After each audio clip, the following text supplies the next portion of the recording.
Hello friends, இன்றைக்கி நம்ம என்ன பார்க்க போகிறோன்னா 0 முதல் 1 வயது வரை உள்ள குழந்தைகளுக்கான உணவு பட்டியலை பற்றி தான் பார்க்க போகிறோம். 1 மாத குழந்தைக்கு நம்ம ஒவ்வொரு 2லேருந்து 3 மணி நேரத்திற்கு தாய்ப்பால் கொடுத்துட்டே இருக்கணும். நீங்கள் ஃபார்முலா மில்க் கொடுக்குறவங்களா இருந்தாலும் 2லேருந்து 3 மணி நேரத்திற்கு ஒரு தடவை கொடுத்துட்டே இருக்கணும்.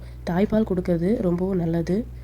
தாய்ப்பால் கொடுக்க முடியாதவங்க, தாய்ப்பால் வராதவங்க ஃபார்முலா மில்க்கையும் கொடுக்கலாம்.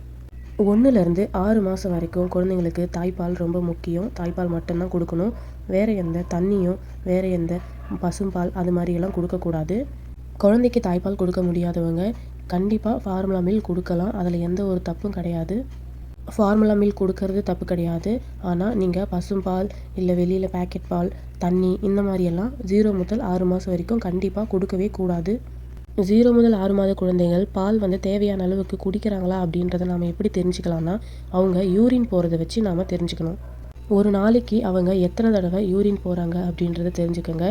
7 முதல் 8 தடவைக்கு மேலே அவங்க யூரின் போயிருந்தால் அவங்களுக்கு போதுமான பால், தேவையான பால் அவங்க குடிக்கிறாங்கன்னு அர்த்தம்.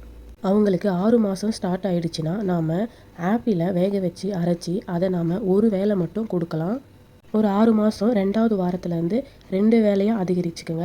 கொஞ்சம் கொஞ்சமாக எப்போவுமே குழந்தைங்களுக்கு கொடுக்கும்போது அதிகரிச்சுக்குங்க. ஏன்னா அவங்க நம்மளுடைய தாய்ப்பால் லிக்விட் ஃபுட்டையே சாப்பிட்டு அவங்க வயிறு பழகி இருக்கும். ஸோ அதனால் நம்ம கொஞ்சம் கொஞ்சமாக உணவுகளை அவங்கக்கிட்ட சேர்த்துட்டு வரணும். அதுக்கு நாம் ஒரு வேளை ஆப்பிள் வேக வச்சு மசித்தது, அடுத்த வேளை கேரட் வேக வச்சு மசித்தது, அடுத்த வேளை உருளைக்கிழங்கு வேக வச்சு மசித்தது, இப்படி உணவுகளை கொஞ்சம் கொஞ்சமாக குழந்தைங்களுக்கு அறிமுகப்படுத்துங்க. இதோடு சேர்த்து நம்ம தாய்ப்பாலையும் கொடுக்கணும். தாய்ப்பால் கொடுக்காதவங்க ஃபார்முலா மில்க்கை கொடுக்கலாம். 6 மாதம் 3வது வாரத்தில் நீங்கள் சேர்த்துக்க வேண்டியது சர்க்கரைவள்ளி கிழங்கு வேக வச்சு மசித்தது, ராகி கஞ்சி, இதன் 2த்தையும் நீங்கள் சேர்த்துக்க ஆரம்பிச்சுக்கலாம். அதுக்கப்புறம் 6 மாதம் கடைசியில் நாம் அவகோடா வேக வச்சு அரைச்சதை சேர்த்துக்க ஆரம்பிச்சுக்கலாம். 7 மாத குழந்தைக்கு நீங்கள் பழங்கள், காய்கறிகள், முட்டை, இறைச்சி இவையெல்லாம் கொஞ்சம் கொஞ்சமாக சேர்த்துக்க ஆரம்பிச்சுக்குங்க. அவங்க எந்த மாதிரி லிக்விட் ஃபுட்டாக சாப்பிட்றாங்களா இல்லை செமி சாலிட் ஃபுட்டாக சாப்பிட்றாங்களா அந்த மாதிரி அவங்களுக்கு ஏற்ற மாதிரி செஞ்சு சாப்பிடுவீங்க. இப்போ நம்ம 8 மாதம் முதல் 9 மாத குழந்தைக்கு நீங்கள் அறிமுகப்படுத்த வேண்டியது பழங்கள், மீன்கள், சீஸ், முட்டை, தயிர், பருப்பு வகைகள் இவையெல்லாம் நீங்கள் அறிமுகப்படுத்தலாம். இப்போ நம்ம 9 மாத குழந்தையிலேருந்து 10 மாத குழந்தைங்க ஓரளவுக்கு நாம் சாப்பிட்ற சாப்பாடையே சாப்பிட பழகிடுவாங்க. இருந்தாலும் நீங்கள் அவங்க சாப்பிட்ற சாப்பாடில் கவனமாக இருக்கணும். தோசை, இட்லி, சிறுதானியத்தில் செஞ்ச உணவு, பழம், காய்கறி இவற்றையெல்லாம் கொடுத்துட்டே இருங்க.